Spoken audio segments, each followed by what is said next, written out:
시청자 여러분 안녕하십니까. 전국 9개 민영방송과 국회방송이 함께하는 특별 대담 진행을 맡은 이재용입니다. 윤석열 대통령이 최근에 핵심 국정과제를 점검하면서 집권 2년차 개혁 드라이브를 걸었습니다. 여기에 더해서 지방시대에 대한 강력한 의지도 다시금 강조를 했는데요. 그 어느 때보다도 꽁꽁 얼어붙은 연말 정국, 정치권이 풀어야 할 숙제가 산적합니다. 그래서 특별히 이분을 모셨습니다. 정부와 여당의 정책 가교 역할을 맡고 계신 성일종 국민의힘 정책위 의장 나오셨습니다. 어서 오십시오. 네, 안녕하십니까. 네, 반갑습니다. 그리고 KBC 광주방송 서울방송센터 차장인 이상환 기자도 함께하겠습니다. 어서 오십시오. 네, 안녕하십니까. 네, 반갑습니다. 여당의 사명이신 만큼 정말 몸이 10개라도 모자라실 만큼 바쁘실 텐데 평일에는 여의도, 주말엔 지역구를 오가면서 거기다 이제 요즘 방송 출연도 많이 하고 계시지 않습니까? 뭐 운동하시는 게 있습니까? 이렇게 오늘도 보니까 뭐 에너지가 넘쳐 보이십니다. 운동할 시간은 없고요. 예. 새벽에 일찍 나와서 간단한 스트레칭을 좀 하지요. 네. 예, 그리고 이제 국회 지하에 가면 예. 사우나가 있기 때문에 네. 그 헬스장이 있고 사우나가 있습니다. 거기서 스트레칭하고 이제 간단하게 아침 사우나하고 이제 컨디션 조절을 그렇게 하고 있지요. 하루 일정이 어떻게 되세요? 몇 시에 출근해서? 5시 반에 나옵니다. 예. 새벽 5시 반에 나와서 네. 댁에 들어가는 게 10시 반? 그러세요? 요 전후에서 들어가지요. 하루에 그럼 한 4시간은 주무세요? 자는 거는 뭐 그 정도는 잡니다. 그래서 숙면하시나 봐요. 예, 꿈을 꿀 시간이 없어서 일이 많으니까 꿈을 안 꾸니까 그건 좋습니다. 근데 늘상 잠이 부족한 편입니다.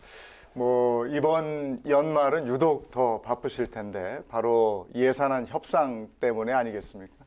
내년도 예산안 처리, 법인세 인하, 또 경찰국 예산 입장차로 국회 선진화법 이후에 최장 지각 이런 기록을 세우고 있습니다. 예, 이거 어떻게 되는 겁니까? 우선 예산안이 12월 9일까지 통과가 돼야 되는데 네. 법정 기한 내에 통과가 안 돼서 국민들한테 좀 죄송스럽고 또 부끄럽다는 말씀을 드립니다. 내년도 예산 639조인데 여기에는 우리 서민들의 삶, 민생 예산이 거의 주예요. 그렇기 때문에 이게 제때 통과가 돼서 또 정부가 준비해서 1월 초부터 바로바로 집행이 돼 주어야 우리 국민들 삶이 큰 혼란 없이 이렇게 함께 갈 수가 있습니다. 그런데 이제 법인세 문제가 하나가 있고요. 또 경찰국이나 또 인사검증단 이 법무부 휘하에 있는 이제 이 두 가지 가지고 좀 싸우는데 우선 법인세를 말씀을 드리면 법인세는 내려가는 게 맞습니다. 민주당에서 초부자 감세라고 그러는데 법인은 초부자가 아니에요. 개인이 이자 소득이 많다든지 배당 소득이 많거나 기타 소득이 많을 때는 많이 벌었으니까 그것만큼 국가나 사회로부터 받은 혜택이잖아요. 그러니까 거기에 세금을 초부자라고 해서 매기는 것은 맞습니다. 근데 법인은요, 어떤 상태로 봐야 되냐면 군사적으로 봤을 때 전쟁을 일으킬 때 군단이 있고 사단이 있고 연대가 있고 대대가 이렇게 있어서 군대에서는 전투 단위가 사단, 연대, 뭐 대대 이렇게 나가잖아요. 지금 경제 전쟁을 세계하고 하고 있습니다. 네. 국가별로 하고 있습니다. 지금 예를 들면 삼성전자는 국가를 대리한 국가가 싸움을 삼성전자가 나가서 하는 거예요. 그런데 이 경제 전쟁에서의 전투 단위는 대기업, 중기업, 소기업이 이렇습니다. 그런데 우리나라가 외국하고 비교했었을 때 세금 비율이 7등입니다. 굉장히 높습니다. 대만하고 반도체를 경쟁을 하잖아요. 네. 대만이 20%예요. 지방세도 없습니다. 저희가 법인세가 25%이고 지방세 2.5%까지 계산을 하면 우리가 27.5%여서 경쟁국인 대만보다 우리가 7.5%가 높습니다. 그래서 우선 나가서 싸워야 되는데 이게 낮다가 보니까 법인세가 높다가 보니까 어려움이 있고요. 두 번째는 어떤 문제가 있냐면 이제 중국이 지금 차이나 리스크 그래서 정치 경제적으로 불안하잖아요. 그러니까 여기에 투자했던 많은 기업들이 어디론가 가야 돼요.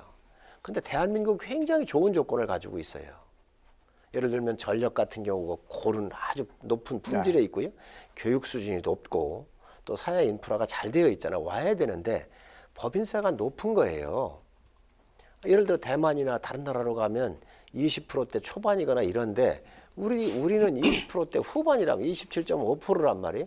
그러니까 당연히 저희 쪽으로 올 수가 없는 거죠. 그래서 지금 국회의장님께서 우리나라 최고의 조세 전문가십니다. 네.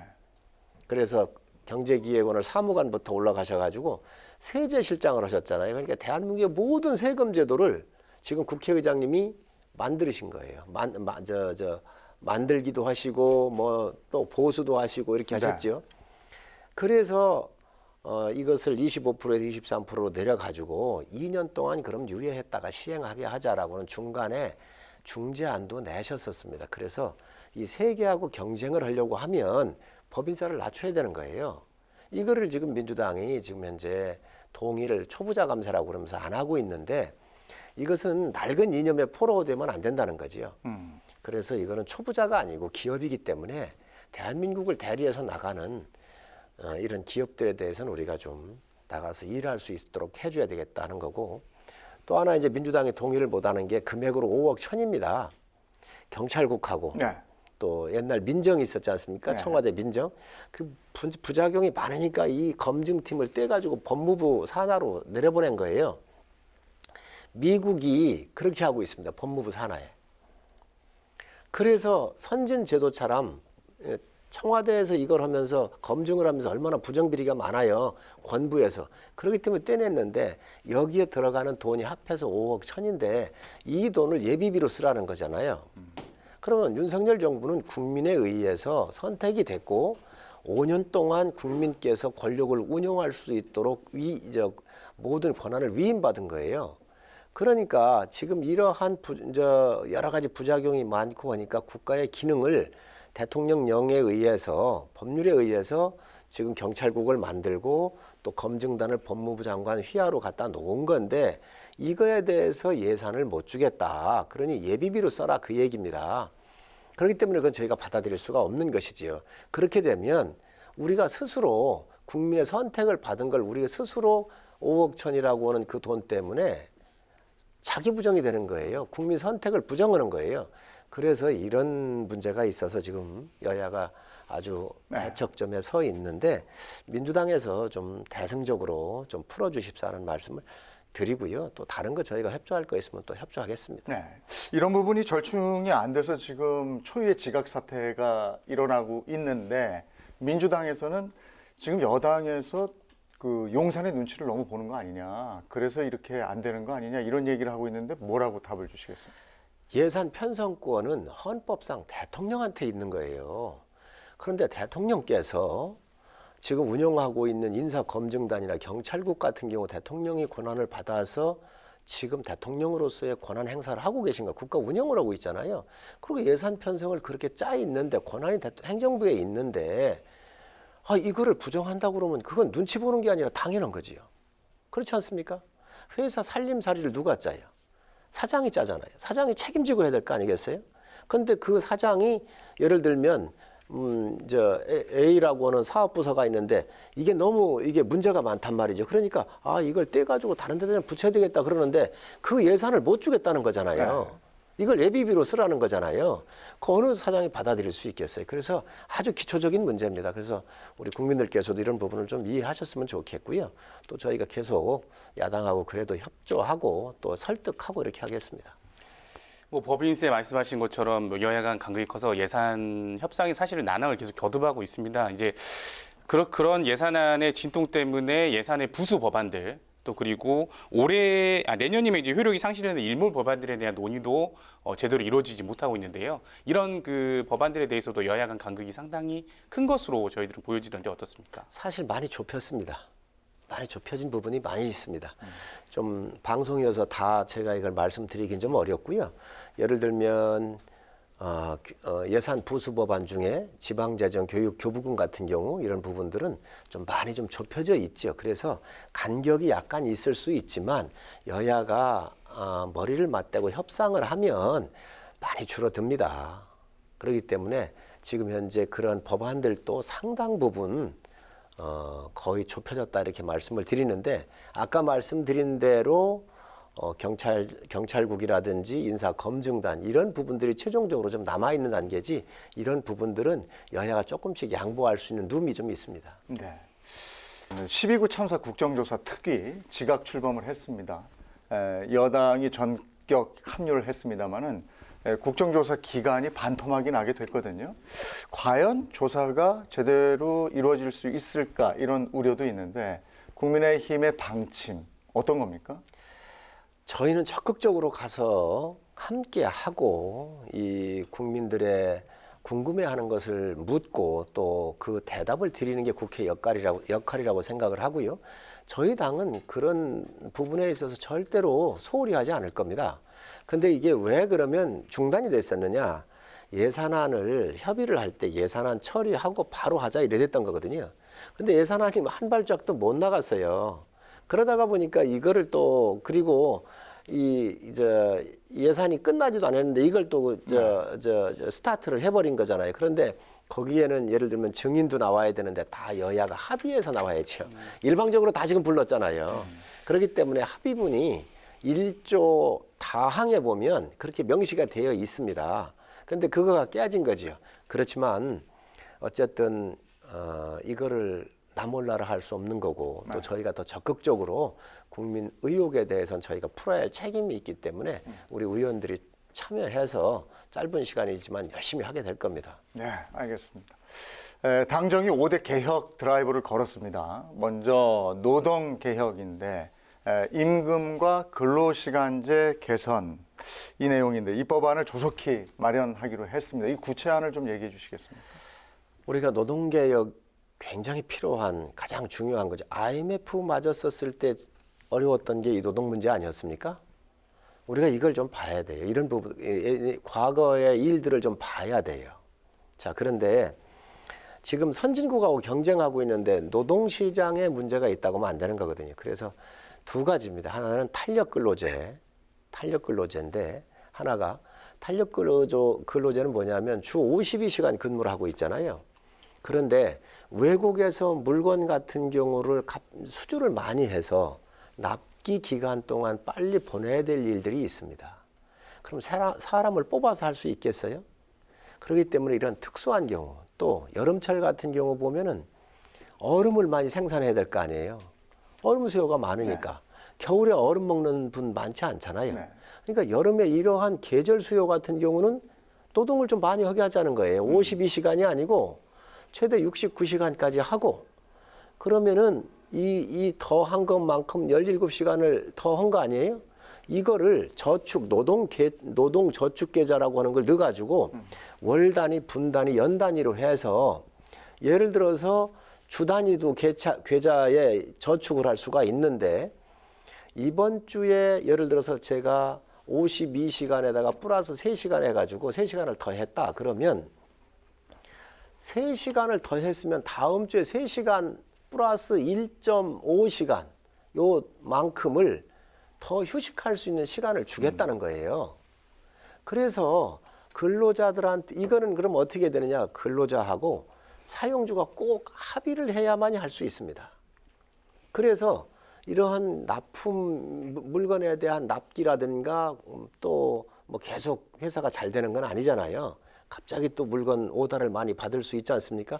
이럴 때에 회사가 성장을 해야 되니까 이럴 때는 좀 근로시간을 탄력적으로 노사가 합의해서 더 일하게 되면 그걸 더 한 것만큼 근로저축 계좌에 넣었다가 플러스 알파 보너스를 받아가지고 다음에 근로자가 더 쓸 수 있는 거예요. 가져가고 여행도 갈 수 있고. 이렇게 하자는 거예요. 이게 탄력 근로제입니다. 선진국에 다 하고 있거든요. 그래서 이런 부분들을 왜 이렇게 안 하는지 반대하는지 모르겠어요. 두 번째로는 성과급제입니다.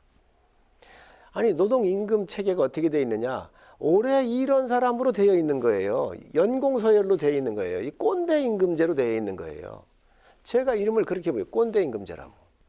그런데 지금 과학이 발달하면서 엄청나게 산업들이 지금 변하고 있잖아요. 젊은 2030, 40대 이런 분들이 새로운 노동의 시장을 창출하고 만들어내고 있지 않습니까? 여기에 성과급을 하면 안 되는 거예요. 과학이 발달하고 기술이 좋아져서 성과급 열심히 일한 사람이 더 많이 벌어가고 또 좀 실적이 낮은 사람 좀 덜 받아갈 수 있는 것이죠. 그런데 이런 것들이 오래 근무한 사람 우선순위로 일도 안 하는데 이런 분들이 많이 받아간다고 하면 누가 동의를 하겠습니까? 젊은 세대들한테, 다음 세대한테. 그렇기 때문에 이 꼰대 임금 체계를 성과급제로 바꿔야 노동시장이 이게 정상으로 갈 수 있다. 세계와 경쟁할 수 있다. 그래서 이 두 가지를 개혁하자는 겁니다.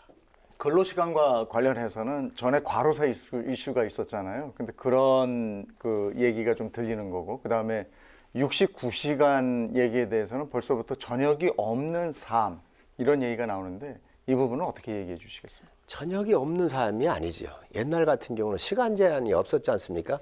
지금은 이제 그 하루에 11시간 이상을 일을 또 못하게 되어 있고요. 그리고 그것도 노사가 합의가 되어야만이 주 52시간을 69시간까지 늘릴 수 있는 겁니다. 그렇기 때문에 저녁이 없다고 하는 말에는 동의할 수가 없어요. 오히려 여가를 더 즐기거나 가족과 함께 보낼 수 있는 여유로운 삶을 살 수 있도록 이 근로시간에 대한 저축계좌를 만들어 놓은 거예요. 탄력근로자를 만들어 놓은 거예요. 그렇기 때문에 요거를 이해를 못 하시는 분들이 꽤 있으신 것 같아요. 그냥 무조건 52시간에서 계속해서 69시간까지 계속 일만 시킨다 이렇게 생각하는 거로 알고 있잖아요. 그거 네. 아닙니다. 그래서 근로저축계좌에 넣으면 넣은 것만큼 플러스 알파해서 더 많은 여유로운 시간을 가질 수가 있다는 말씀을 정확하게 제가 드립니다. 네. 또 5대 혁신 과제 중에서 가장 중요한 부분이 또 연금 개혁입니다. 필요하지만은 또 굉장히 부담이 많이 가는 영리라고 하는 말이 나올 정도인데요. 과연 어떤 방향성으로 계획을 추진하실지 또 끝까지 과연 할 수 있을지 이런 부분도 궁금합니다. 지금 연금에 이제 세 가지가 있잖아요. 개혁 과제가 연금을 말씀하셨는데 연금은 자기가 낸 만큼 또 그만큼 받아가는 게 원칙이에요. 근데 지금은 아주 적게 내고 많이 받는 구조잖아요. 외국은요, 17, 8%, 20%씩 냅니다. 연금을 자기 이 임금 받는 거에. 우리가 9%를 내고 있어요. 그런데 9%를 내고 17, 8%낸 것만큼 받아가려고 그러니까 연금이 안 맞잖아요. 저희까지는 상관이 없을 거예요. 근데 씨앗까지 우리가 다 먹고 떠나면 안 되잖아요. 씨앗을 남겨놔야 다음 세대가 또 뿌려서 또 농사가 들어오고 그 다음 세대가 또 나갈 거 아니겠습니까? 그래서 이 연금 개혁을 해야 되는데 문재인 정부에서 이거 말도 못 꺼냈어요. 정권 잃으니까. 근데 저희는 정권을 잃고 안 잃고의 문제가 아니라 이 나라에 존속 가능하냐 안 하냐의 문제가 달려있다. 그래서 이 연금 개혁을 지금 윤석열 대통령께서 강력하게 추진하고 계신 거고요. 여기 연금에다가 교육도 포함되어 있고 노동도 포함되어 있고 여기에 플러스 두 가지가 더하자. 서비스 산업이 네. 국가의 국부를 창출하는데 굉장한 비중을 차지합니다. 60% 이상 차지합니다. 선진국은. 네. 이 서비스를 서비스 발전법 같은 경우를 통과를 안 하면 안 되는 거예요. 그래서 이런 법, 그래서 우리가 이러한 개혁들을 좀 할 수밖에 없다. 금융까지. 그래서 5대를 잡았고 연금 같은 경우는 지금 국회에서 특위가 만들어져 있습니다. 그래서 저희 여당도 낼 거고 야당도 낼 거고요. 그리고 또 정부안도 낼 거예요. 그래서 이런 것들을 국민들한테 말씀드리고 여기에 국민적 합의를 도출을 해내도록 하겠습니다. 금융 서비스가 포함됐다는 말씀해 주셨으니까 이번엔 교육 관련해서 한번 질문을 해볼까요? 예, 아마 교육이 뭐 인재 양성뿐만 아니라 국가의 균형 발전에도 굉장히 중요한 부분인데요. 교육 계획의 추진 방향도 말씀을 좀 해주시죠. 교육개혁은 우리가 반드시 이 교육이라고 하는 건 미래 산업사회의 인재를 우리가 공급하기 위한 시스템이 되어야 하잖아요. 그렇기 때문에 변화하는 환경에 맞게 기술 진화에 맞게 과학의 이 발달되는 거에 맞게 교육 체계를 짜는 게 맞습니다. 그런데 지금 현재 보면은 우선 예산의 문제가 가장 큰 것 같아요. 아이는 줄어드는데 교육비는 지속적으로 지금 올라가 있잖아요. 그래서 지금 지방교육재정 교부금이라고 있는데 내국세를 걷잖아요. 우리 국내에서 국내에서 받는 모든 세금의 20.79%를 무조건 초중고에만 써야 돼요. 이게 작년도로 보면 82조입니다. 82조. 그리고 교육세가 또 5조 3천억이 또 들어와요. 합해보면 한 87조 정도가 되거든요. 그런데 초중고에만 이 82조를 써야 되다가 보니 OECD 나라보다 우리나라가 32%가 더 높아요. 지출 비중이. 근데 대학은 재정이 없는 거예요. 대학은 OECD 국가하고 비교해 보니까 우리가 64%밖에 지원을 못 해요. 문제가 많잖아요. 그래서 이쪽에서 초중고밖에 못 주고 5조 3천억도 그런데 교육에만 써야 되는데 이거를 평생 고등교육 회계라고는 특별 회계를 만들어 가지고 지방에 있는 대학들한테 좀 지원을 하자. 그래서 아까 예산 부수 법안도 말씀을 주셨는데 여기에서 일정한 금액을 새로운 회계 항목을 만들어 가지고 거기다 이전해 가지고 정부의 돈 일부 일반 회계돈 좀 플러스 해 가지고 지방 교육에 좀 쓰자. 이렇게 해서 지금 이 개혁이 이루어지고 있다는 말씀을 드리고요. 또 지금 우리 아이들 지금 0세에서부터 2세까지는 보육과정이라고 그래서 복지부가 또 여기 관리를 하고 있거든요. 그 또 3세 이상부터는 교육부가 하고 있고 그런데 지역에 내려가서 이렇게 봐보면 유치원이 있고 어린이집이 있습니다. 엄마 아빠의 직장의 동선이나 여러 여건에 따라서 아이가 어떤 때는 유치원 갈 수도 있고 어떤 때는 어린이집 갈 수도 있는데 이 유치원에 0세에서 2세 아이들을 돌보는 것도 또 있습니다. 그러니까 혼자가 돼 있잖아요. 그래서 이러한 과정을 다 통합을 해야 합니다. 유보 통합이라고 그러는데 이런 걸 역대 정부가 다 실패를 했어요. 못했어요. 이번에 이런 것들을 다 통합을 해가지고 대한민국의 교육이 미래로 가는데 한번 새롭게 정돈할 필요가 있다. 그래서 교육개혁도 함께 추진하고 있다는 말씀을 드립니다. 그 대학 학과 통폐합이라든가 또 신설, 정원 조정에 대한 어떤 규제 완화의 의견들도 있는데요. 이 부분에 대해서는 좀 어떤 의견이신지도 궁금한데요. 대학의 학과 신설이라든가 그때 반도체 학과 관련돼서 얘기가 많이 나왔었는데요. 또 통폐합, 정원 조정, 또 수도권 뭐 규제 완화 뭐 이런 얘기도 있었는데요. 이제 근데 첨단 인재 유출의 우려 같은 것도 지방에서 네. 나오기 때문에. 네, 첨단 산업 이 기본법 이 법안에 좀 담아 있는데 이제 반도체를 중심으로 해서 첨단 산업이 많이 있거든요. 그래서 지방 대학들이 이러한 과를 좀 신설하게 하자. 권한도 좀 대폭 주자. 그리고 아까 말씀드린 그 예산도 이게 지방 대학에 첨단 산업학과 이런 때에 주로 많이 줄 겁니다. 네. 이런 곳에 많이 쓰게 될 거예요. 그래서 이렇게 해서 지방과 서울에 있는 대학들의 격차 또 인구 감소에 따르는 지방 대학의 소멸 같은 부분들은 우리가 교육개혁 차원에서 지금 다루고 있습니다. 이 국정과제 점검회에서 지방시대 실현 이게 다시 한번 강조가 됐는데 신속한 추진을 위해서 당정이 어떻게 긴밀하게 협의하고 논의하고 하고 있습니까? 어느 곳에 살든 균등한 삶과 또 기회가 보장되는 나라가 되어야 되겠다는 게 윤석열 정부의 생각입니다. 지금 이렇게 보면은 지방과 서울에 여러 가지 문제가 있잖아요. 소득에 대한 격차 문제, 문화 격차 문제, 교육 격차 문제, 의료 격차 문제. 이러한 격차가 굉장히 심각해요. 그래서 윤석열 정부에서는 바로 이 격차 해소를 가장 중점적으로 두고 있습니다. 이게 지방 균형 발전이에요. 예를 들면 의료 문제를 한다고 한다면 지역에 대학교 병원이 없잖아요. 그리고 이 의료 격차 이런 부분을 해소하기 위해서 지역에 있는 지방 의료원 같은 경우를 국립대학교 병원이 분병원화 해가지고 의료의 질을 좀 올린다든지 또 지방의 간호사나 의사가 부족합니다. 이런 문제를 해결해야 돼요. 그래서 이런 것들을 지금 어느 지역이든 어느 곳에 살든 공평한 기회와 삶이 같은 수준에 누릴 수 있도록 목표를 두고 지금 하고 있습니다. 네. 또 균형 발전하면은 또 가장 중요한 게 기업의 이전 또 그래야지 일자리가 생기고 소득 격차도 줄어든다 이런 얘기들이 많은데요. 지역에서는 관심 많이 가지는 이슈가 공공기관 2차 혁신도시 2차 이전에 대한 내용입니다. 혹시 그에 따른 어떤 그림을 좀 그리고 계신지요? 근데 이제 그게 워낙 첨예한 문제가 되고 또 노조들이 반대하는 데도 많고 그렇습니다. 그래서 지금 현재 지방으로의 이전에 대한 계획은 아마 정부에서 세우고 있을 텐데 당에서는 뭐 그런 것까지 세우는 곳은 아니니까는요. 아마 이런 것이 지역 균형 발전에 맞도록 윤석열 정부에서도 필요한 곳은 약속한 대로 진행을 하고 있습니다. 네. 아니, 또 지방에서는 중앙이 아닌 지역 주도의 균형 발전 이게 필요하다 이렇게 한 목소리를 내고 있는데 여기에 대한 생각은 어떻습니까?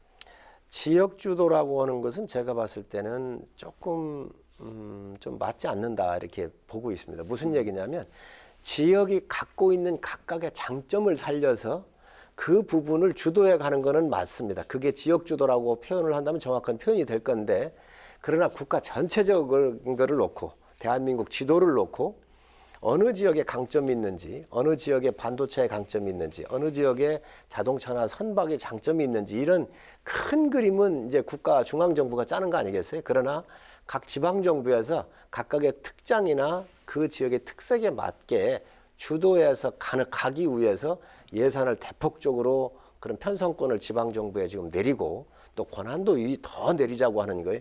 내려주자고 하는 게 윤석열 정부의 방향입니다. 그래서 예산이라든지 제도 이런 것들을 과감하게 지방으로 이전을 해서 지방정부가 주도적으로 지방 특색에 맞게 주도적으로 한다고 하는 거에는 동의를 하고 있습니다. 또 그렇게 지금 추진하고 있습니다. 예. 저도 얼마 전에 그 우동기 균발위원장을 만나서 이런저런 그 균형 발전에 대한 그 청사진들을 좀 들었었는데요. 지금 시급한 게 근데 그런 것들을 이뤄나가기 위한 특별법이라고 얘기를 하시더라고요. 그래서 현재 이제 국회로 넘어가 있는 상태긴 한데 논의는 좀 이루어지지 않고 있다고 얘기를 들었어요. 이 특별법의 통과 해를 넘기면 굉장히 장기화될 수도 있다고 하는데 전망 좀 어떻습니까? 죄송하지요. 그 예산에 묶여가지고 지금 예를 들면 일몰되는 법안이라든지 지금 지방 발전에 관한 특별법 같은 경우 또 여러 가지 법이 있는데 이런 법안들이 지금 현재 여야가 협상이 이루어지지 못하고 있습니다. 죄송스럽게 생각을 하고요. 빨리 마무리해서 저희가 속도 내도록 하겠습니다. 전국 9개 민영방송과 국회 방송이 함께하는 특별 대담 성일종 국민의힘 정책위 의장에게 듣는다 함께하고 계십니다. 신구 정권 그리고 여야 갈등이 최근에 더 커지고 있는 모양입니다. 계속되는 문정부 정책 지우기 또 민주당 이재명 대표 관련해서 전방위적인 검찰 수사 그게 배경이란 얘기도 나오고 있는데 이 부분은 어떻게 생각하시는지요? 문재인 대통령 정권 지우기라고 하는 것은 동의할 수가 없습니다. 저희는 지우는 게 없습니다. 왜 그러냐면 문재인 정부에서 잘한 건 저희가 다 계승할 거예요. 신재생 에너지 같은 경우 저희가 안 갈 방법이 있나요? 그 과정에서 부정비리가 있던 것들은 정리를 하고 가는 게 맞지요. 그래서 이런 정책적으로 좋은 것은 다 계승한다는 게 공식적인 저희의 입장이고 또 저희가 아니고 모든 정부가 그래야 합니다. 대한민국 영속적인 발전을 위해서. 그렇기 때문에 문 대통령 전 정부를 갖다가 지운다라고 하는 것은 저희는 동의하지 않고요. 또 이재명 대표 얘기를 하시는데 이재명 대표는 저희가 고발한 게 아닙니다, 지금. 대장동, 백현동, 변호사 대납에서부터 많은 일들이 있잖아요. 탈원전 한다 그러면서 휴일 밤 11시에 공무원이 사무실 가가지고 전산 자료 파악을 해가지고 왜 파괴했냐 그랬더니 신이 내린 것 같다고 하면서 이런 얘기도 하고 그랬었는데 이런 것들이 저희가 고발한 게 아니에요. 민주당의 경선 과정에서 고발했던 건데 문 정권의 친문 검사들에 의해서 이런 것들이 제대로 수사가 안 됐던 것들이죠. 그래서 지금 진행이 되고 있는 거거든요. 그렇기 때문에 저희는 그거에 동의할 수가 없고 이런 것들을 오히려 국가적 차원에서 저는 이재명 대표가 더 앞장서서 소명을 하고 그게 아니라고 국민 설득하면 됩니다. 검찰 가서 소명하면 됩니다. 떳떳하게 조사받으면 될 일입니다. 근데 왜 이거를 피하시는지 모르겠어요. 저는 먼저 선제적으로 나서셔가지고 이 조사를 받는 것이 또 상대당으로부터 공격도 안 받게 될 거 아니겠습니까? 그런데 지금 측근들이 본인 스스로가 그래도 내 측근이라고 한다면 이런 사람들이 한다 했는데 이 측근 두 사람이 구속이 됐는데 자기 입장 하나 지금 내놓지 않고 있잖아요. 이거를 국민들이 뭐라 하겠습니까? 그래서 이런 부분들을 더 적극적으로 나서서 입장 밝히고 떳떳하면 수사를 받으라고 얘기하고 싶습니다. 예. 절대로 문정권 지우기라고 하는 거에는 동의할 수 없다는 말씀드립니다. 그 연말 특별 사면도 궁금해하는 분들이 많아서 이게 이제 연말 특별 사면이 임박했는데 이명박 전 대통령은 확실시된 분위기고 김경수 전 경남지사, 한명숙 전 총리의 시선이 이제 쏠려 있습니다. 윤 대통령이 어떤 선택을 할지 혹시 당에 들려오는 얘기는 없습니까? 대통령 고유 권한이기 때문에 저희가 그거를 왈가왈부할 수 있는 사항은 아닙니다. 그러나 사면이라고 하는 것도 다 나름대로의 기준하에서 하지 그런 기준이 없으면 안 될 겁니다. 그리고 그 기준 하에서 또 뭐 특별한 케이스가 한두 개 있을 수가 있겠지요. 그래서 그러기 때문에 대통령만이 권한을 행사하도록 해준 겁니다. 그래서 이건 대통령께서 하실 일이기 때문에 저희가 이 부분에 대해서는 드릴 말씀이 없습니다. 이것도 아마 그런 류의 질문이 아닌가 싶은데 아마 그 설을 직후나 뭐 전후해서 대통령실에 개각이 있을 것이다, 장관 개각이 있을 것이다 이런 소문들이 좀 파다하게 퍼지고 있는데 가장 이제 관심이 가는 그 장관은 아무래도 이상민 행정안전부 장관입니다. 혹시 그에 대해서도 뭐 들으신 내용들이 좀 있으실까요? 이제 안타까운 이태원 할로윈 참사 사건이 있었기 때문에 아마 국민들께서 굉장히 걱정을 많이 하셨고 또 이런 비극 앞에서 다들 애통해 하셨잖아요. 그러다가 보니까 이제 안전에 총 책임을 지고 있는 행안부 장관이 그 자리에 있는 게 정치적으로 맞느냐 이 문제에 대해서 공격을 저희도 많이 받았지요. 뭐 그 부분에 대해서는 선 수습을 하고 후 거치 문제를 보자. 그리고 검찰의 조사라든지 경찰 조사군요. 경찰 조사라든지 또 국조가 지금 여야가 함께 하고 있으니까 이런 결과를 보면서 대통령께서 판단하실 문제라고 저는 생각을 합니다. 여기와 덧붙여서 대통령실의 어떤 변화라든지 아니면 도어 스태핑 제기라든지 이런 얘기는 들려나오는 얘기는 없습니까? 예, 그거는 제가 아는 바가 없습니다. 네. 그 내년 도어 스태핑 말씀을 하셨는데 네. 좋은 제도를 다 함께 가야 돼요. 갖고 가야잖아요. 도어 스태핑을 전 세계에서 우리 하나밖에 없었어요. 근데 이런 도어 스태핑을 하는데 네.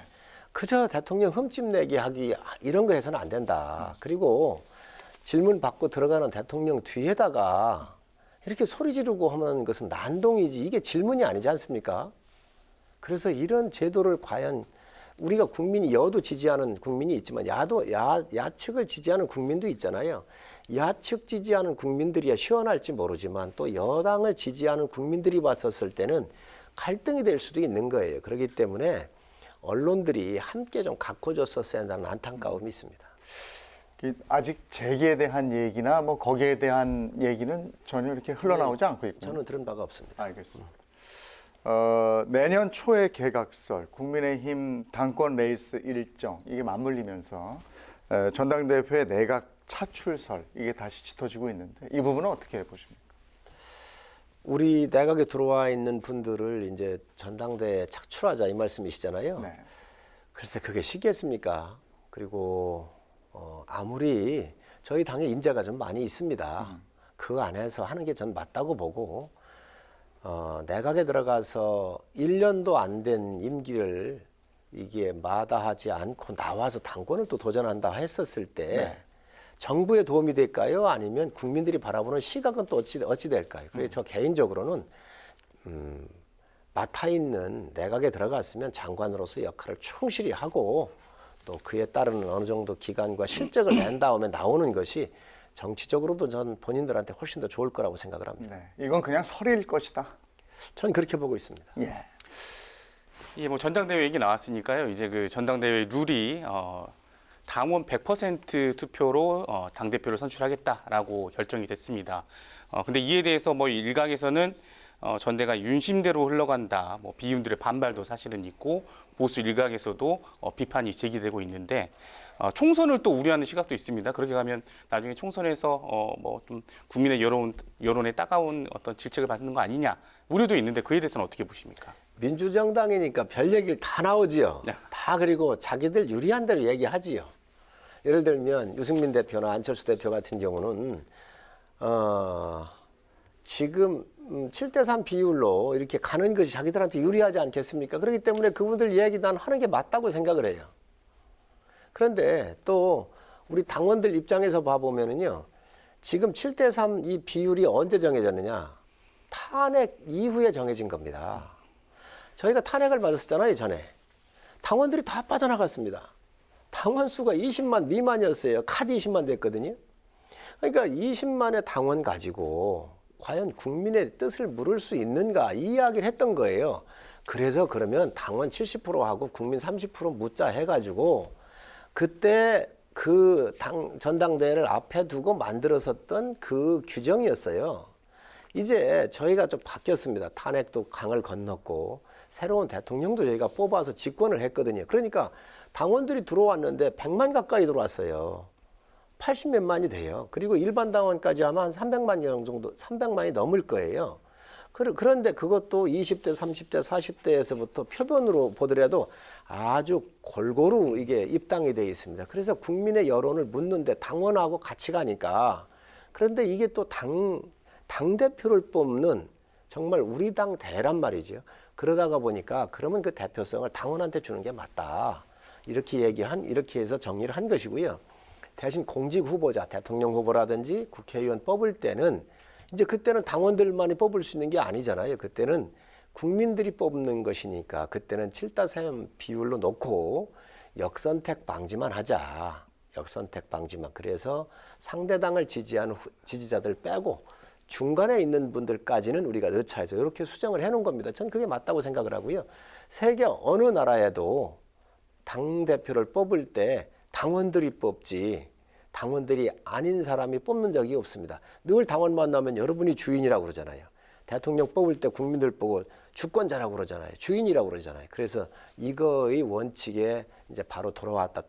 탄핵적 상황에서 어쩔 수 없이 그 당시 실대 3으로 만들었던 역사적 기록이 있습니다. 갑자기 생각난 건데요. 오늘이 크리스마스고 성탄절이잖아요. 근데 오늘이 일요일입니다. 근데 원래 쉬는 날인데 못 쉬어요.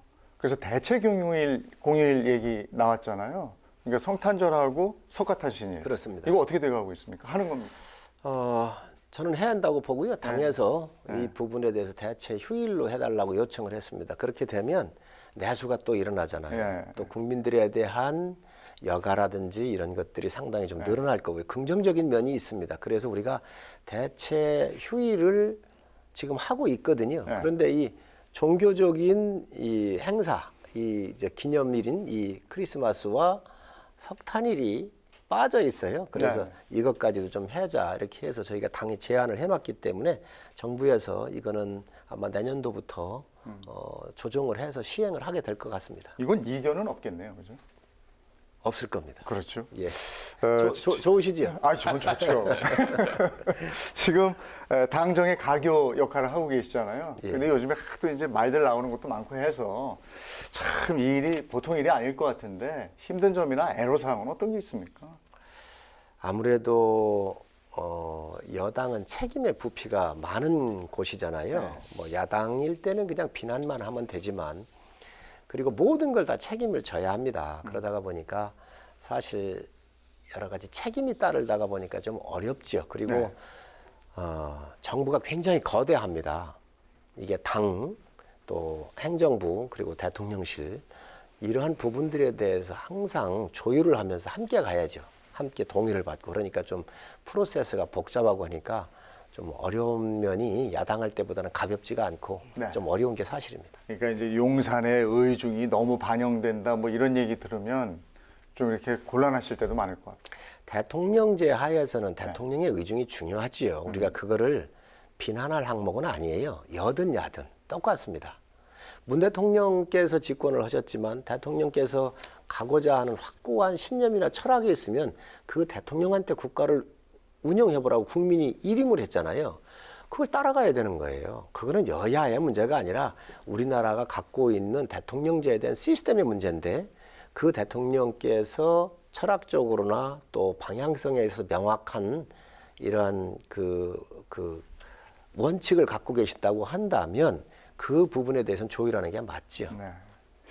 인생의 전반부는 나를 위해 살았다면 후반부는 국가와 공익을 위해 살고 싶어 정치를 결심했다. 이렇게 말씀하신 바가 있으세요. 이번 월드컵으로 다시금 깨달은 게 있습니다. 연장전에 승부차기까지 있다. 이렇게 돼 있는데 인생의 연장전과 승부차기까지 주어진다. 그때는 어떤 삶을 살고 싶으십니까? 연장전하고 승부차기가 들어가니까 참 아주 긴박감이 있고 재미는 있지요. 예. 그런데 그 선수들이 어떻게 했습니까? 체력이 고갈이 됐고 또 마지막 페널티킥 하나하나 찰 때 네. 그 실축한 선수는 평생 잊지 못하고 죄스러움 때문에 아마 그렇겠죠. 억눌리게 살았을 거예요. 그래서 우리가 인생 살아가면서 연장전이나 페널티킥은 없다. 그렇기 때문에 그걸 아예 상정 안 하고 살아가는 게 전 맞지 않나 생각을 합니다. 예, 정책 의원님 다사다난의 또 2022년이 마무리되어 갑니다. 올 한 해 어떠셨는지 궁금한데요. 가장 또 기억에 남는 일 또 하나 그리고 아쉬운 점 하나 이렇게 좀 말씀해 주시면 들어보겠습니다. 아무래도 기억 남는 게 의정 활동을 하면서 많이 있는데요. 광주 민주화 운동이 이게 국론이 통합이 안 되고 굉장히 어려움이 많이 있었습니다. 그래서 제가 이제 정무위 간사할 때 나서고 또 국민통합위원회를 이끌으셨던 정운천 의원님께서 함께 저하고 둘이 손잡고 이 광주 민주화 운동을 어떤 갈등의 문제가 아니라 이제 화합의 무대로 이렇게 다 함께 풀어냈던 것들은 의정 활동을 하면서 굉장한 의미가 있습니다. 그리고 올 5월 18일 날 대통령님께서 5월 10일 날 취임을 하셔가지고 국가 행사 1호 행사였어요. 제일 첫 번째.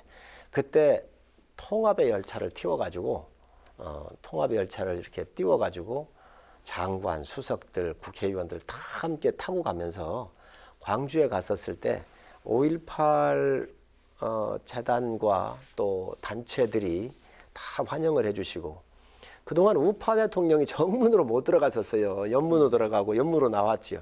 이번에는 정말 다 환영을 해주셨습니다. 열렬하게 박수 쳐주셨고 함께 그래서 그 숭고한 5.18의 정신을 다 함께 이렇게 숭앙을 하고 국민의 그 화합적인 무대로 이끌었었던 것들이 가장 좀 기억에 좀 남고요.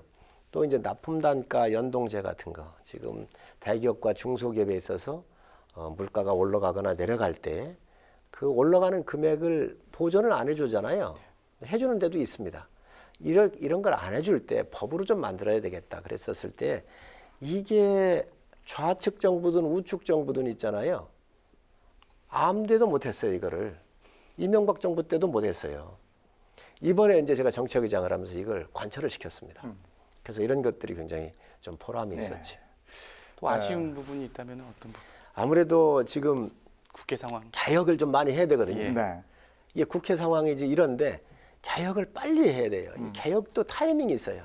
윤석열 대통령이 일할 수 있는 기간이 3년 정도 아니겠습니까? 그런데 저희가 의석수에서 밀리는 거예요.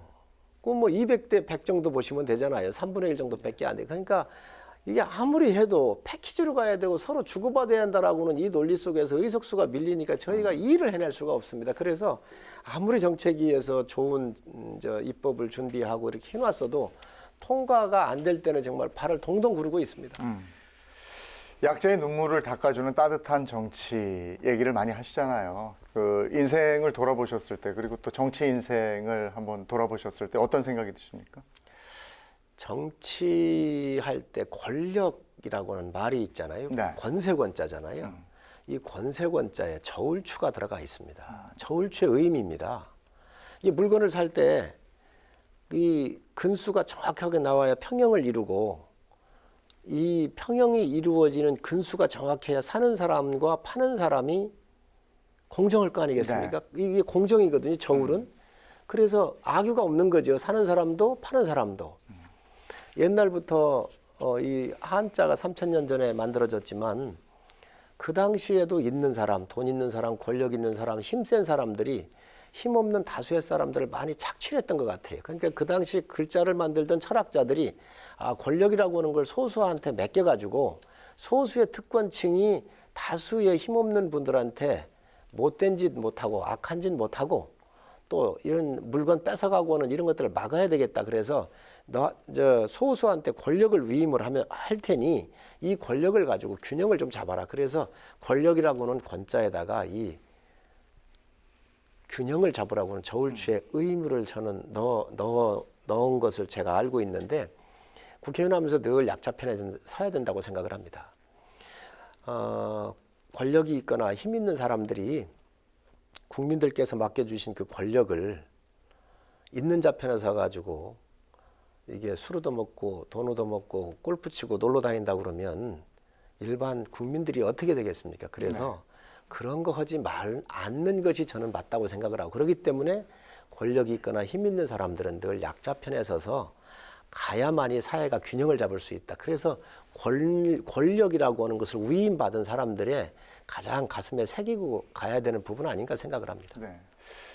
앞서 출연하신 야당 정책위 의장께도 드렸던 질문인데요. 공통 질문으로 같은 질문을 드리겠습니다. 앞으로 국회에서 꼭 그리고 싶은 정책 디자인은 어떤 게 있을까? 이것과 새해에는 이런 계획이 있다. 이것도 궁금합니다. 얘기해 주실 수 있겠습니까?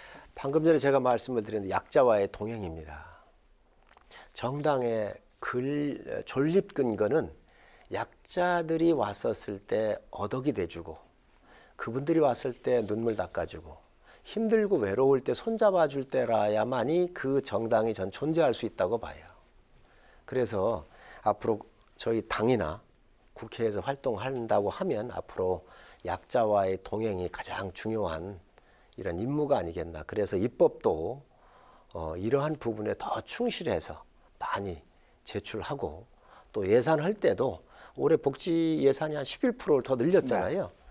저희가 24조 원을 지출 구조 조정을 했습니다. 덜 아꼈다는 거예요. 그래서 24조 원을 깎았지만 복지 쪽이나 장애인, 예를 들면 버스 지원이라든지 이런 부분들에 대해 있어서는 저희가 11%를 더 올렸습니다. 그래서 이런 역할들을 국회가 좀 해야 된다고 생각을 합니다. 2023년 내년에는 더 바빠지실 텐데, 왜냐하면 여러 가지 산적된 일로도 바쁘시겠지만 2024년이 바로 이제 총선이 있기 때문에 더 바빠지지 않을까 싶은데, 2023년에는 뭐부터 해야 될까요? 너무 많아서 뭘부터 해야 할지 모르겠는데 하여튼 대한민국의 영속적인 번영을 위해서 곳곳이 순서를 매길 수는 없습니다. 예. 앞으로 미래 먹고 사는 것도 중요하고요. 예. 약자들에 대한 이 따뜻하게 살펴야 되는 것도 국가적인 책무고, 골고루 국가의 이 햇살이 어느 곳을 막론하고 골고루 쬐을 수 있도록 저희가 최선을 다하겠습니다. 네. 오늘 뭐 특별 대담 2022년의 마지막 출연자로 나와주신 거거든요. 예. 2023년을 맞는다는 의미도 있고, 2022년에 온 국민 너무 힘들었습니다. 위로 한 말씀 해주시고요. 2023년에 덕담도 한 말씀 해주셨으면 좋겠습니다. 네, 오늘이 또 보니까 크리스마스 그렇죠. 잖아요. 우리 예수님께서 그 말구 위에 가장 낮은 곳으로 이렇게 오셔가지고 약자들을 위해서 일을 하셨습니다. 네. 너무 권력자하고 손잡은 게 아니잖아요. 네. 정말 힘없는 사람들의 이 구원의 문제, 또 삶의 문제, 손을 잡아주셨던 그 성스러운 크리스마스인데 즐거운 시간 보내시고, 새해에 또 우리나라의 국운이 더 번창을 해서 우리 국민들 삶이 더 좋아지고, 또 새로운 기술이나 또 새로운 산업으로 이렇게 세계를 제패하는 그런 나라가 되겠으면 좋겠습니다. 오늘 특별대담 함께 하시면서 정책에 대한 얘기 말고 이런저런 말씀해 주셨는데 느낌이 어떠셨습니까? 좀 부담이 됐습니다. 여러 가지 말씀 좀 드릴 게 있었고요. 노동개혁 부분 하나를 좀 제가 빠뜨린 게 있어요. 네. 지금 노동개혁 중에서 이제 화물연대 부분인데요. 네. 이런 부분들은 저는 좀 개혁을 해야 한다고 생각을 해요. 무슨 말씀이냐면 화물연대 45만 대의 차량들이 있습니다. 화물을 운송하고 있는.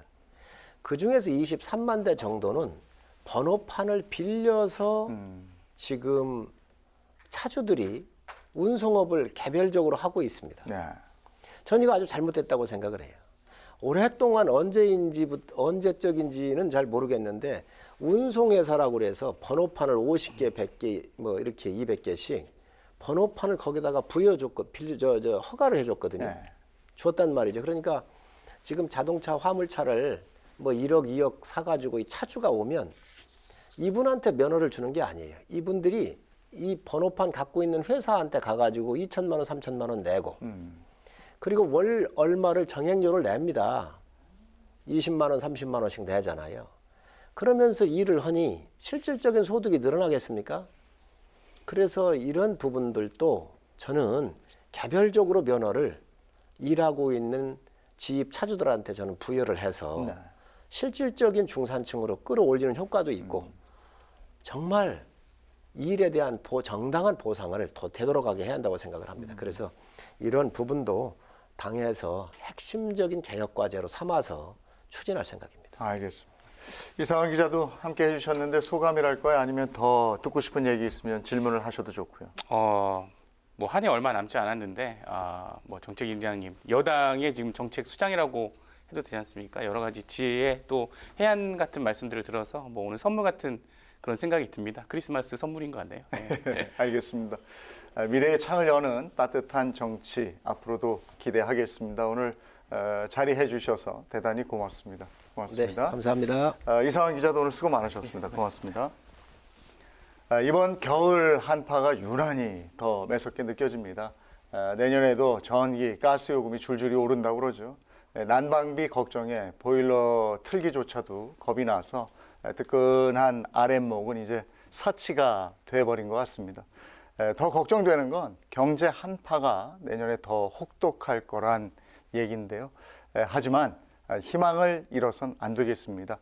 다사다난했던 올 한 해가 저물고 새로운 한 해가 떠오르는 것처럼 겨울 끝엔 반드시 봄이 오니까 월동 준비 단단히 하시고 함께 잘 버텨 나가야겠습니다. 올 한 해 마무리 잘 하시고요. 건강한 새해 맞으시길 바랍니다. 전국 9개 민영방송과 국회 방송에 함께한 특별 대담 성일종 국민의힘 정책위 의장에게 듣는다. 여기까지 하겠습니다. 저는 다음 시간에 내년이 되겠네요. 다시 인사드리겠습니다. 시청해 주신 여러분 고맙습니다.